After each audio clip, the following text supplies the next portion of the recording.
તો જૂનાગઢમાં નિઃશુલ્ક ધ્યાન શિબિર શિવમ પાર્ટી પ્લોટમાં યોજાઈ શિબિર 13મીએ નિઃશુલ્ક ધ્યાન શિબિર યોજાશે। શિબિરમાં મોટી સંખ્યામાં લોકો જોડાશે।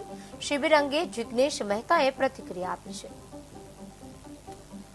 જૂનાગઢ સેન્ટર આચાર્ય જૂનાગઢની સમગ્ર જનતાને જણાવતા ખૂબ જ આનંદિત થાય છે કે આપણે જૂનાગઢમાં તારીખ 6/1/2025 થી 13/1/2025 સુધી આપણે જૂનાગઢમાં શિવમ પાર્ટી પ્લોટ ખાતે સમય 6 થી 8:30 ગુમાલયન સમર્પણ ધ્યાન યોગ મેગા શિબિરનું સંપૂર્ણપણે નિઃશુલ્ક આયોજન કરેલું છે। આજે શિબિરનો ચોથો દિવસ હોય। શિબિરમાં દરરોજ 1000 કરતાં પણ વધારે જૂનાગઢના નગરજનો આ ધ્યાન શિબિરનો લાભ અત્યારે લઈ રહ્યા છે અને સાથે સાથે સમર્પણ ધ્યાન શિબિર પૂરી થયા બાદ ભોજન પ્રસાદ પણ નિઃશુલ્કનો વ્યવસ્થા કરેલી છે। એનો પણ જૂનાગઢના નગરજનો અત્યારે લાભ લઈ રહ્યા છે। હજુ પણ શિબિરના 4 દિવસ બાકી હોય। શિબિર આગામી 13 તારીખે પૂરી થતી હોય। હજુ પણ જૂનાગઢની સમગ્ર જનતાને